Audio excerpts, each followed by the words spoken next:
Señores pasajeros, estamos nuevamente al aire. Sigan disfrutando de este vuelo radiofónico en primera clase. Señores pasajeros, muchas gracias por seguir volando con nosotros en primera clase. Soy Verónica Pallavicini, cuando son las 6 de la tarde con 42 minutos. Y en el parte meteorológico siempre abordamos un tema de interés. El del día de hoy es el desarrollo de productos turísticos. Y para ello nos honra con su presencia el maestro Víctor Chalé Góngora, una persona a quien yo quiero muchísimo, admiro mucho por toda la experiencia que tiene y lo que hizo favor de enseñarme durante varios años que trabajé con él en la Secretaría de Turismo. El maestro Chalé es maestro de nuestra escuela, afortunadamente, desde hace ya varios años. Pero déjenles platico un poquito más sobre la amplísima trayectoria de nuestro invitado, nada más para que dimensionen aquí los tripulantes presentes y nuestros radioescuchas. Pero también di que empecé a los 3 años, Verito, no sí, ¿verdad? A pensar que todo eso lo hice recién, ¿no? Ok. Bueno, es licenciado en Turismo por la Escuela Superior de Turismo del Instituto Politécnico Nacional. Tiene una maestría en Administración de Empresas, posgrado en Planificación del Desarrollo Turístico, esto lo hizo con la OEA. También posgrados en Marketing, diplomado en Administración de Instituciones Públicas, o sea, muchas cosas. Y también algunas otras más ha estudiado con la OMT, ¿no? Con la Organización Mundial del Turismo, y en su experiencia laboral, pues ha desempeñado diversos cargos. Imagínense, desde 1980 hasta el 2005, diversos cargos en la Secretaría de Turismo del Gobierno Federal.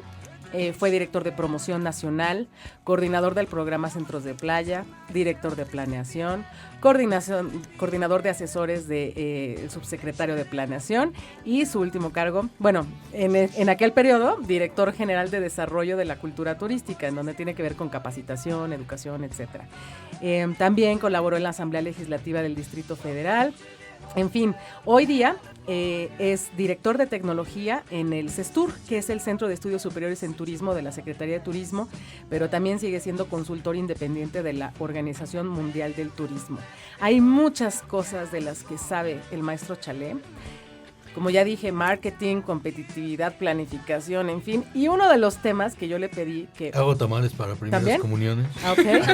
Pongo valses para quinceañeras. Me parece muy... Artista, caratista, jalatero, pelotero, bailarín. Hacemos ¿todo? de todo. Y en sus ratos libres, profesor. No, fan del tango también. También. Fan del tango. No es que diario publica y el tango nuestro de cada día me encanta en su Facebook.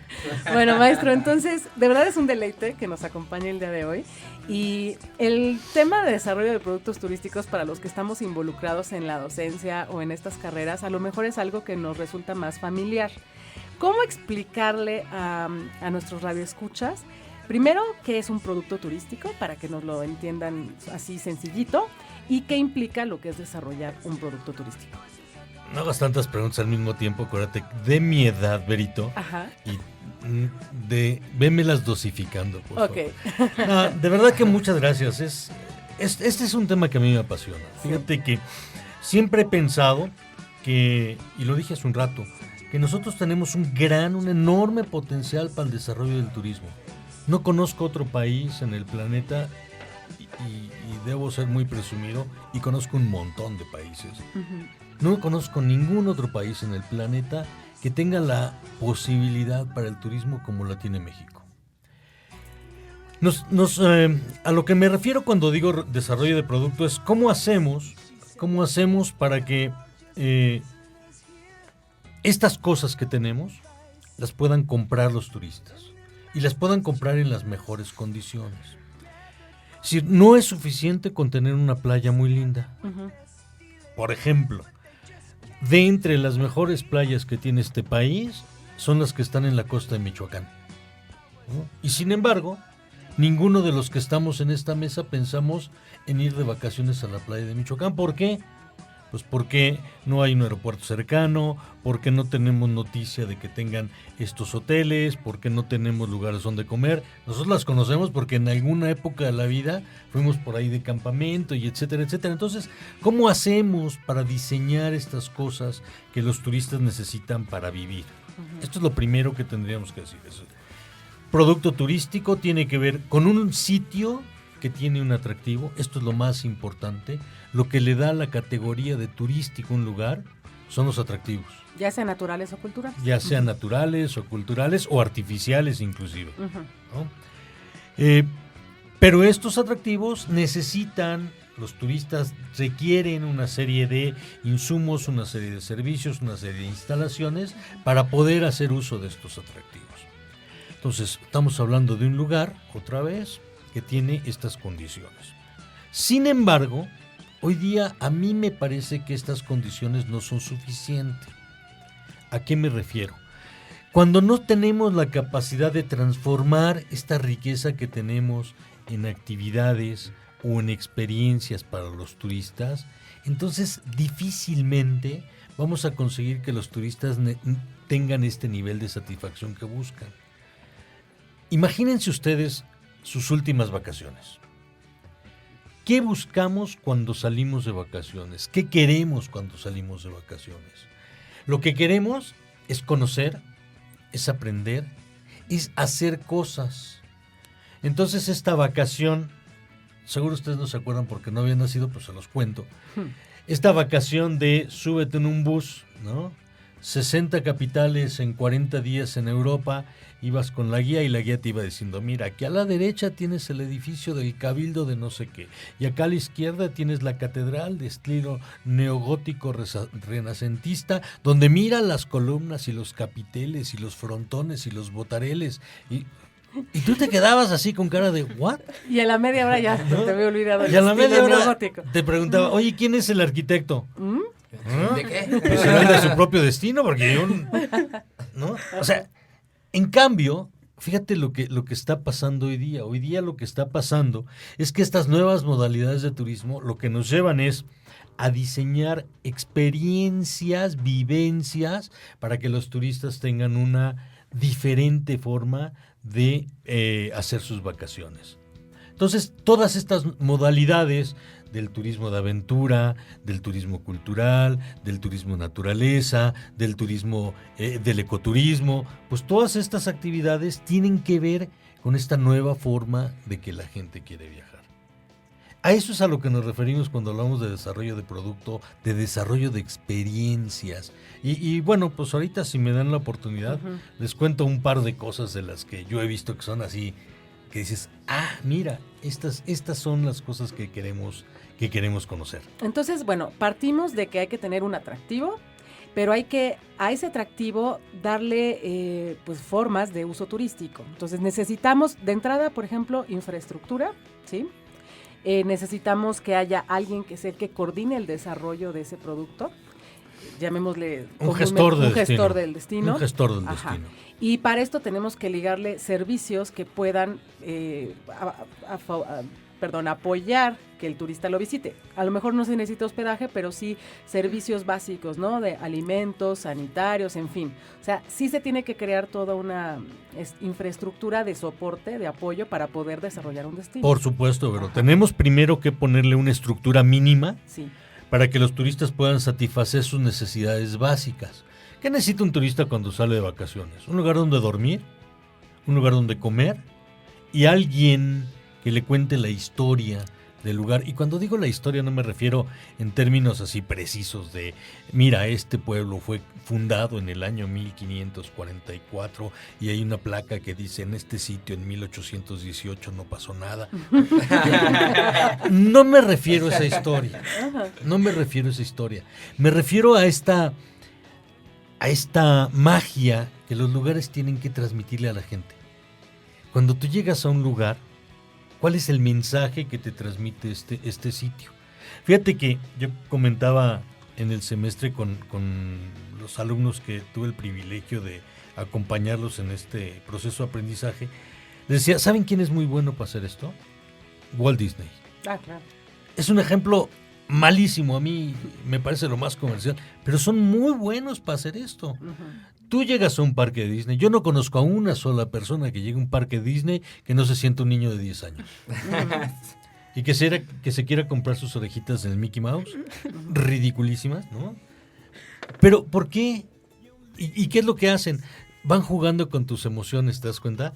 O sea, te van llevando de un juego a otro, a un espectáculo, a la música, a tus recuerdos de la infancia, De tal manera que cuando llega la noche este desfile con los carritos de las luces y los cohetes ahí en el castillo de la princesa, qué sé yo, tú ya estás totalmente emocionado. Sí, metidísimo en el Ya tema. estás dentro, sí. Ya eres parte del cuento. Ya te sientes la princesa caramelo, ¿no? O el príncipe azul, segurito. Bueno, vienes de azul. O el villano. O el villano de la película, ¿no? ¿Por qué hacen esto? Porque al final de cuentas, y esto va a sonar muy feo, pero el turismo es un negocio. No, bueno, sí, lo es. El turismo es un negocio. Nosotros estamos aquí porque queremos generar ingresos.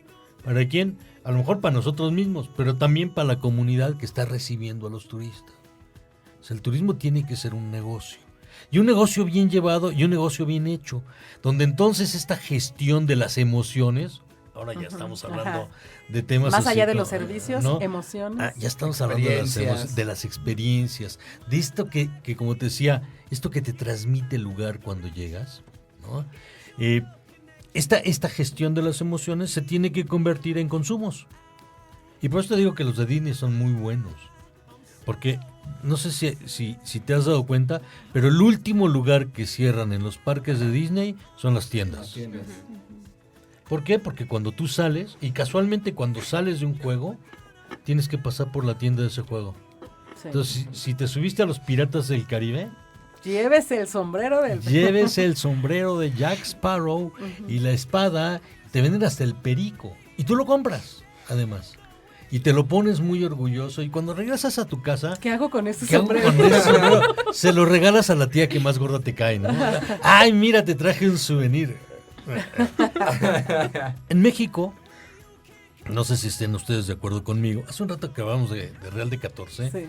yo pensaba, ¿cómo poder poner en valor Real de 14 para que toda esta historia de las minas, toda esta historia de los huicholes, toda esta historia de los cazafantasmas, toda esta historia de lo que pasó en ese lugar, esté bien contada, esté bien relatada? Yo creo que tiene que ver con un montón de cosas. Tiene que ver primero con diseñemos muy bien la historia.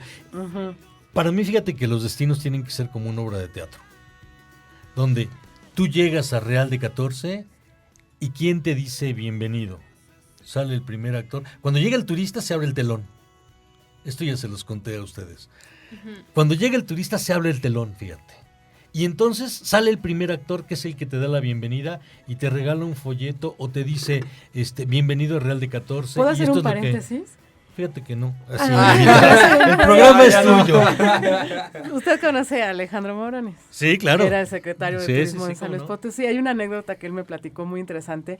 En San Luis Potosí, el área de cultura turística hizo el programa Guardianes de Real de 14. Así es. Donde, bueno, en otros estados ha aplicado también este tipo de esquemas en donde niños de la comunidad no los capacitan, de alguna manera los sensibilizan y los entrenan para ser como los pequeños anfitriones del lugar en donde viven. Entonces, ahí en Real de 14 arman este grupo de los niños guardianes y su función era precisamente ser como los primeros en recibir a los turistas en cuanto llegaban los coches o los autobuses, ¿no? Porque también se estaba dando el fenómeno de que eran niños que se acercaban a pedir, pues, entre propina y limosna, digámoslo como es, y entonces en lugar de que se viera esa imagen del niño con esa necesidad, sino más bien involucrarlo en la actividad turística, que el niño supiera más de la localidad y que recibiera a cambio pues una propina, pero ya en otro entorno, ¿no?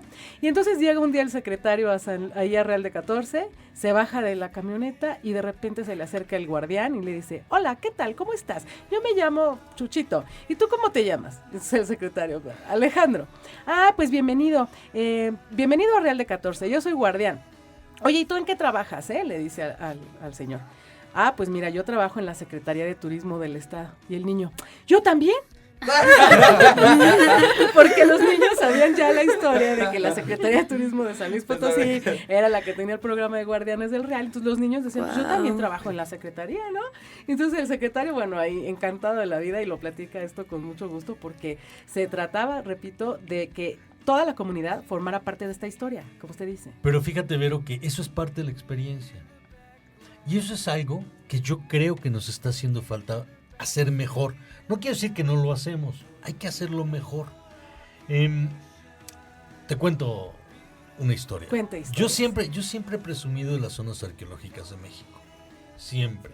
Porque tenemos muchas, de muy variadas culturas, desde el norte, Paquimé, Casas Grandes, hasta el sur con los mayas, las culturas de occidente, los aztecas en el centro, Teotihuacán, que nadie sabe realmente de qué es, Cacaxtla, Tlaxcala, etcétera, etcétera, etcétera, de las que quieras, de todos colores, de todos sabores, de todos tamaños. Pero fíjate que la mejor experiencia que yo he tenido en una zona arqueológica no fue en México. No me digas. Te lo prometo. ¿En dónde fue? En Honduras, en Copán. En Copán.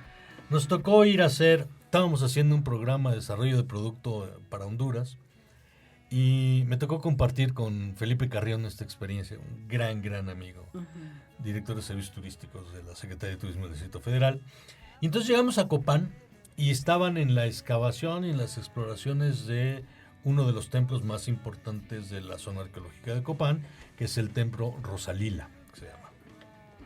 Y entonces nos dice, hoy ustedes van a jugar a ser arqueólogos por un día. Buenísimo. O sea, lo más maravilloso que me pudo haber pasado. ¿Y qué hacía como arqueólogo? Te dan tu casco de ese que tiene lucecita, ya sabes, como de minero. Y ahora ayúdenos a rascar el cerro. Bueno, te dan tu palita, te dan tu escobetilla y te dicen, a ver, véngase. Y te meten allá al túnel donde están haciendo las excavaciones. Por supuesto, no te dejan tocar nada, no lo vas a echar a perder. Pero el simple hecho de estar ahí acompañando y viendo cómo es el trabajo del arqueólogo, bueno, esa es una de las mejores experiencias que he tenido en materia de desarrollo de producto. Como es la misma historia de las zonas arqueológicas, pero en lugar de que me lleven y me digan, esta es una pirámide del preclásico, posclásico, medio superior, inferior, y que fue construida ya del año no sé cuántos, te vuelves protagonista de la historia. Y entonces te sentías Indiana Jones allá adentro, te lo juro. Que eso es lo que buscan los turistas, que esas son las cosas que tendríamos que estar haciendo para que el turismo en México viniera, viviera, gastara, se fuera más contento, se fuera más satisfecho de las cosas que le estamos vendiendo. Hay muchas cosas que se pueden crear, ¿no? O sea, se pueden entre todos idear la manera de sacarle más jugo al atractivo, de hacer un producto mucho más completo, de generar valor, ¿no? Agregado a la belleza que ya exista o a la historia o a lo que sea. Hay muchas formas con creatividad y con planeación adecuada de hacer esto. Sí. Y tenemos muchas más historias que contar. ¿Y qué les parece? Si, bueno, el maestro Chalé. Sí, no, ¿cuál otro día? En la segunda parte, porque vamos a hacer una breve escala, pero no vamos a permitir jamás que el maestro Chalé se nos baje del vuelo. En la entrevista de primera clase, más adelante, vamos a seguir conversando con él, nuestro invitado especial de hoy, el maestro Víctor Chalé Góngora. Señores pasajeros, es momento de hacer un breve corte, pero estamos aquí en primera clase a través de Radio Anáhuac en el 1670 de AM. Amplía tus sentidos.